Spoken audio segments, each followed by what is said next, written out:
It doesn't say you're healthy when you're not in pain. It doesn't say that if you're out of pain, you're healthy, right? It says regardless of your symptoms, the absence of disease does not mean you're healthy, which is kind of an interesting revelation.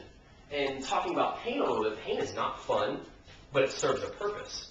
Pain is something that lets us know that we've got a warning sign. It's like what I call a check engine light. So if you're driving on the car Sunday morning and your check engine light goes on, you've got two options. You can either pull over, literally open the box up and pull the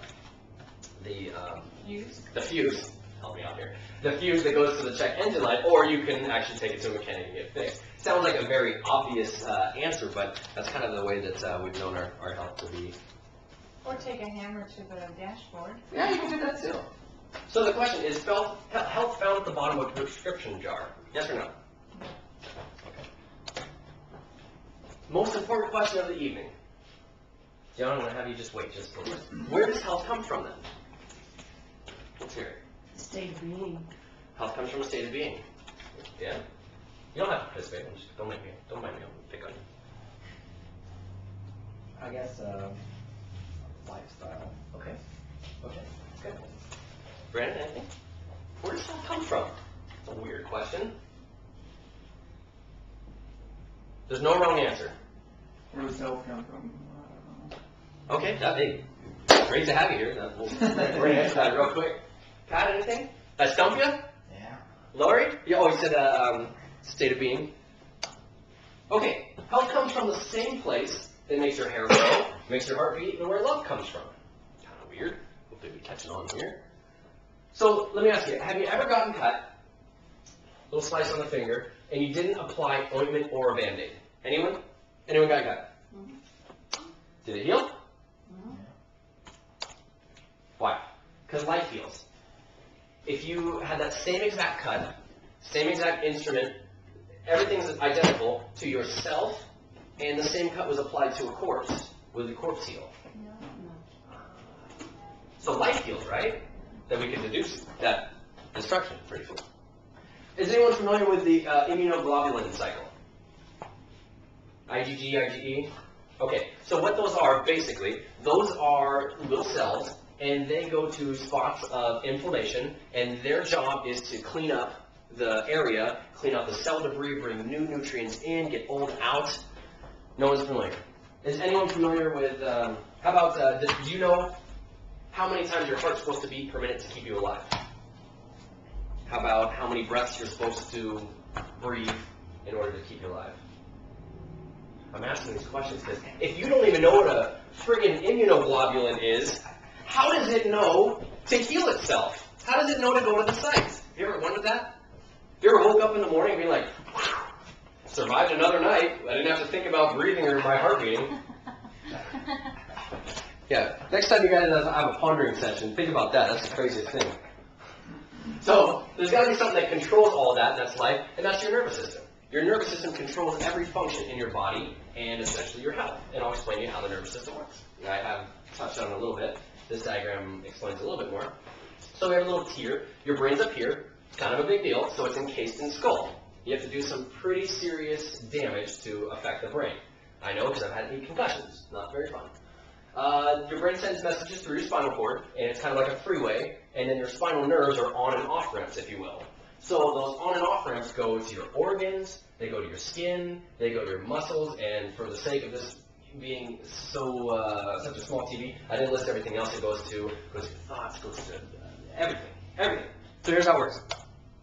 So some of you are digesting right now, and your organ has asked the brain for more stomach acid to help you digest. So your brain says, okay, stomach, I'm going to give you more stomach acid. And your stomach sends that brain more information and says, hey brain, I think I'm okay digesting, I don't need any more stomach acid. And so your brain says, okay stomach, you're good, I'm going to stop that process. And your stomach says, great brain, I'm doing good. So we have this revolving cycle, and it's not an ebb and flow, but it's a give and take. And this is what we would call homeostasis, if you will. Everything is in balance. When your organs and your skin and your muscles are communicating right with your brain, you're working right. And when you're working right, you're healthy. But what happens if there's interference in that system? Then you're not so healthy. It's like if we're talking about, if you're using the freeway analogy, it'd be like if there was any roadblocks in there, you know, traffic jams, and you can probably still get from here to Seattle, but if there's traffic, you're going to get there a lot slower, right? If there's interference up here at your brain, what do you think happens?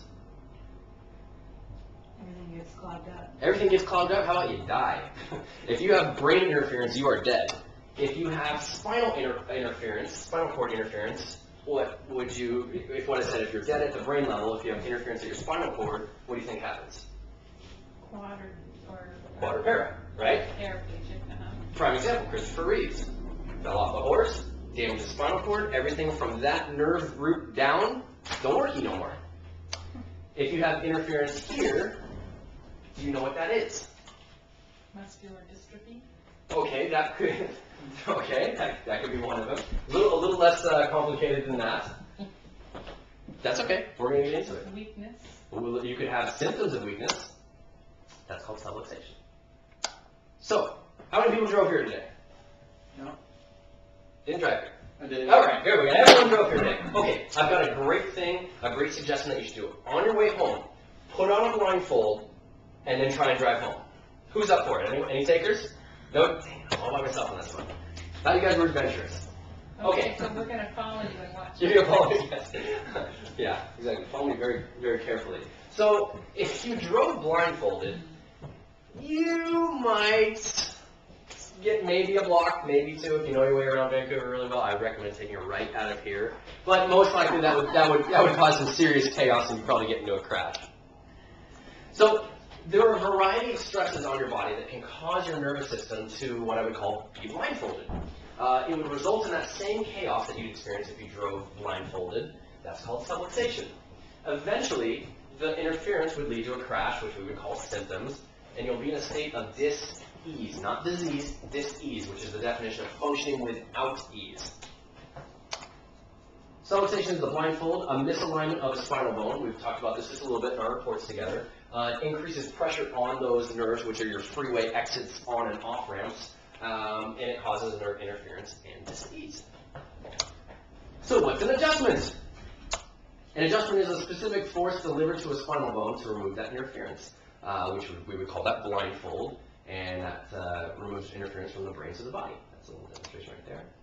So who's ever heard the saying that MDs don't get along with chiropractors, or chiropractors don't get along with MDs? Anyone heard that before? Mm-hmm. Anyone ever asked that? Why is that?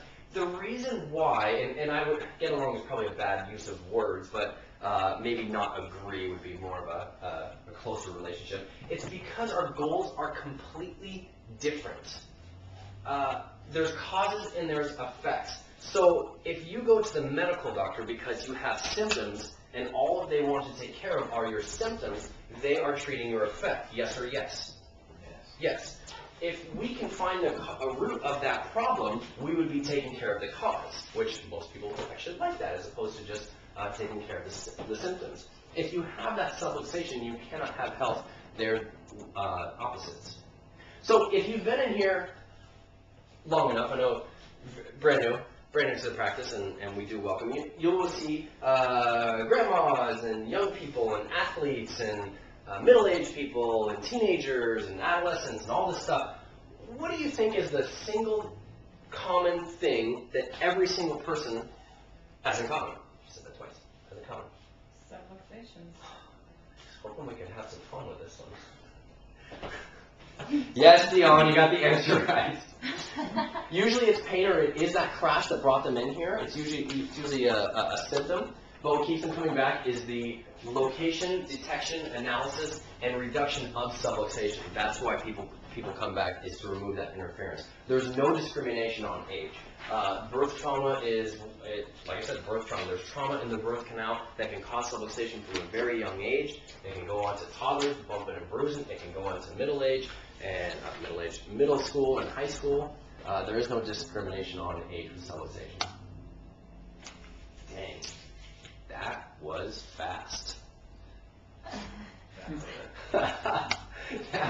That's wow, that was, I'm gonna time that. Okay, so after hearing all this information on health,